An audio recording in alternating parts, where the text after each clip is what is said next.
Hey guys, Tom Barclay here. I'm inside the Allianz Arena, as you can see, having just watched Tottenham get obliterated, to be honest, by Harry Kane's Bayern Munich in their last pre-season friendly before the Super Cup next week, and the Premier League season kicking off a few days after that. And to be honest, it was a really painful insight into the kind of levels that Tottenham will face at times in the Champions League this season. Look, Bayern Munich at home are about as difficult a test as it comes, definitely right up there in world football. So it won't be like that every week in the Champions League, but it will be something similar at times. No doubt they'll face that. And the way they struggled with Bayern was probably quite alarming, albeit it is a pre-season friendly. They're missing a lot of key players, so let's not go overboard.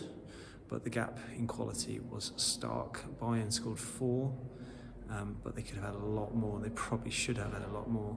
I'll come on to some of Thomas Frank's quotes after the game, which is quite interesting on a few different sort of newsy bits. But start off with Spurs gave Joao Palhinha his debut against his parent club in Bayern, because it's a friendly, he can play against them. He started the game. He only played a half. To be honest, he looked short of match fitness. We knew that his lack of minutes recently that showed, and it was probably not a surprise to see him come off at half time for Lucas Bergvall, having had a really good workout chasing after his old teammates for most of the first half. Bayern created chance after chance. They took the lead through Kane, his first goal against Spurs in his second game, I think, against Tottenham. There were no replays here, so I remember when tweeting it out, I got a lot of people saying it was offside, so it sounds like it might have been marginally offside, but it was given anyway. It was a lovely ball over the top from Michael Olise, his fellow Ballon d'Or nominee. Olise, what a player. Spurs could only have got him. He's just absolutely majestic on the ball, so graceful, just real quality with his delivery as well. And this was a lovely ball over the top, but it was more about Kane, to be honest, even though he was obviously, sounds like an offside position. The way he plucked it out of the air and then finished it with his left foot was just absolute, just clinical Kane at his best to put them 1-0 ahead. He should have had another one a few minutes later when Spurs conceded a penalty. Again, not seeing the replay, it sounds like it might have been a bit harsh. Palhinha catching the left-back, Stanisic. Whether he actually made contact or not, sounds like it may not have happened. But anyway, Kane's ready to step up. Everyone just presumes it'll be 2-0.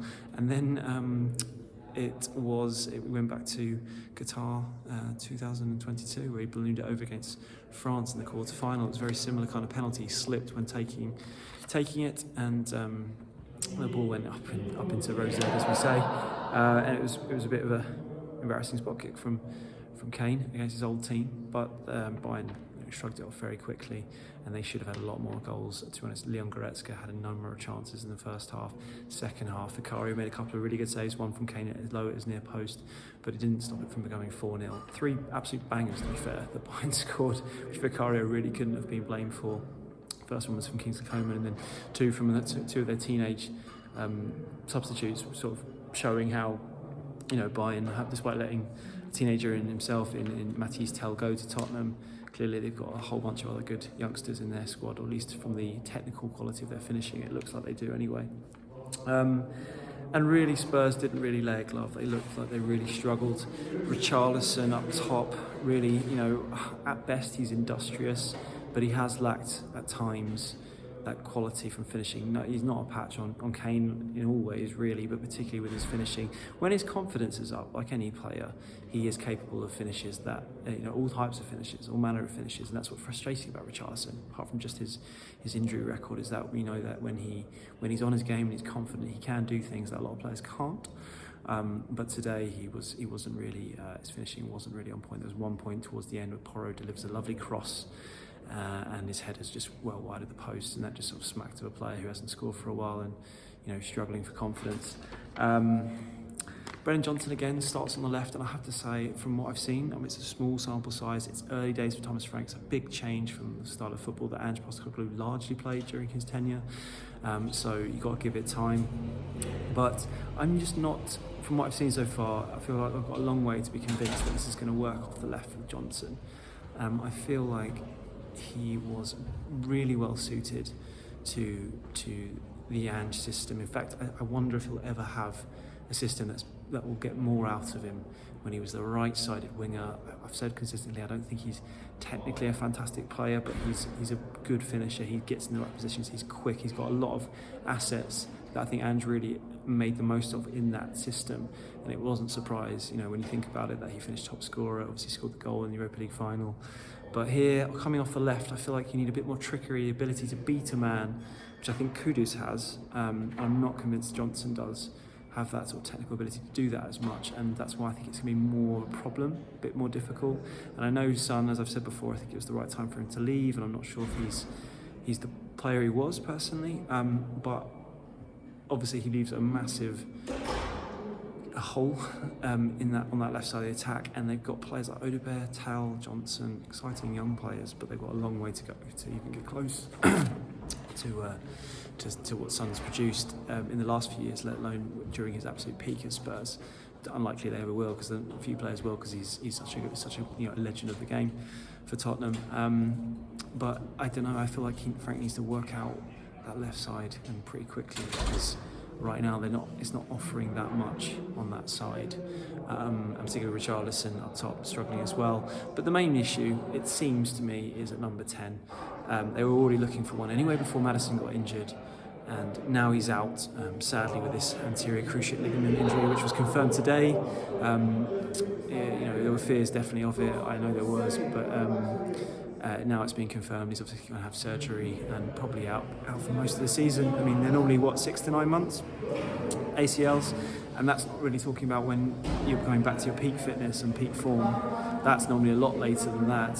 It's just in terms of returning to play 6 to 9 months. So yeah, it's sad, really, really sad for a player who obviously missed the final, did so much to get Spurs into that position with that brave going in for the challenge at Frankfurt, winning that penalty that Solanke scored. That was an absolutely massive moment in Tottenham's seasons last season, in leading to that first trophy in 17 years. He really contributed, really stepped up as a vice captain. He was a big leader off the pitch too, and so he was just coming back from that injury, trying to work his way back from that medial ligament problem. And now he's gone and done his ACL. You just really, really have to feel for the guy. It's just really sad, to be honest. But like I said, Spurs were already looking for a number 10 before that happened. Now that what felt like, clearly Frank felt, or Spurs feel like it was a position they needed to strengthen, that now is absolutely dire, real urgent need to do that now, with Maddison going to be out. And when you've watched Spurs this pre-season, Arsenal was quite encouraging, but I don't think they've really had a lot of creativity throughout the pre-season. They've tried to it feels like they've been trying to become more defensively solid, which I don't think is a bad thing. Obviously set pieces, we saw that before the game. I did a little video, if you see on Twitter, of Andreas Georgesson taking the team through their paces from defending corners and free kicks, on the pitch. In front of thousands of fans. I'd say the stadium was absolutely packed. It's quite impressive for a pre-season game. Set pieces have been big, defensive solidity, shape, all that kind of stuff. But so far, we haven't seen a lot to really get fans off their seats, and a lot of imagination, I suppose, from the team. And that is probably only being exacerbated by the lack of personnel to play in those positions. Maddison obviously brings that kind of quality, technical quality, creativity, but he's going to be missing. Now it really does feel like they really do need to go out and buy someone quickly to fill in those positions. On that note, I've seen reports today about Nico Paz at Como. Spurs sources are playing down that there has been a bid being made, but I haven't had it been knocked down that they are interested. So I believe that is the case, that they are looking at him at least. And it's not surprising that they must be looking at lots of players in that particular position. You really hope they strengthen in that role quickly. I'd like to see personally a bit more of an experienced player come in, but I can't claim to know much about Paz. I mean, I've seen 20-year-old. Maybe he's the next big thing, and Spurs need to get in quickly on that one. But it feels like that position in this Spurs team requires someone who's a real ready-made, ready-to-go-now player. A bit like how Arsenal have gone for Gyökeres over Sesko. They feel like Gyökeres, they feel like he's like a ready to go right now, as opposed to someone who's going to take a bit of time. I feel Spurs need that at number 10 now, with Maddison being injured, but we'll wait to see what happens. I mean, that was pretty much it from the game. I can't really claim to say there was that much else. It was one-way traffic pretty much throughout the whole match. Spurs had a handful of chances, but really did lack creativity. Got carved open again and again, but look, Bayern are a great team.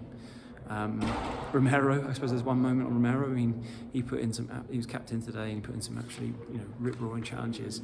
A lot of them on Kane, his old teammate, which is par for the course for Romero, I suppose, with the way he likes to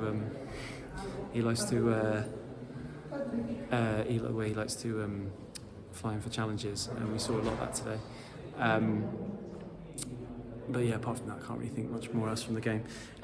Just move on to Frank's comments afterwards. He spoke to us in the mixer, myself and Ali Gold and a couple of other journalists who were out here. He said obviously it was devastating news about James Maddison. That we will miss him and he will miss us. Not much more to be said about that, but yeah, big blow. I asked him, obviously leading on from that, what are the chances basically of signing a replacement, pretty much, and he said we're definitely in the market in general. Of course, when a player gets a long-term injury, we need to look at it, but that was as far as he went. He said they were not close or far away from anything. He's clearly keeping his cards very close to his chest on comments on incoming transfers. Then he spoke a little bit about injury situation. So he said that Solanke hopes that he's fit for the start of the season. I think I meant by that, I asked the question, I meant by the Premier League season. Obviously he's a little way away still. He says he hopes to be fit for that one.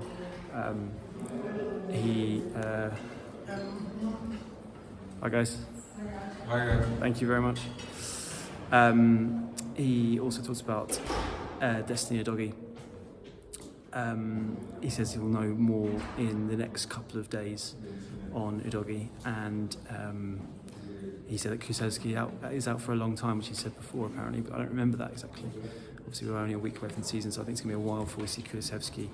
Solanke, as I said, it's hoped that he'll be back soon, be ready for the start of the season, and then Udogie they'll know more in the next couple of days. And finally on Palhinha, he just said he's going to need building up after not playing for a long time. And that was pretty much it from Thomas Frank's comments after the game and after the match. So let me know your thoughts. Tell me what you thought. Obviously pretty humbling 4-0 defeat. And fingers crossed Spurs can improve a lot more at the Super Cup final. Cheers guys.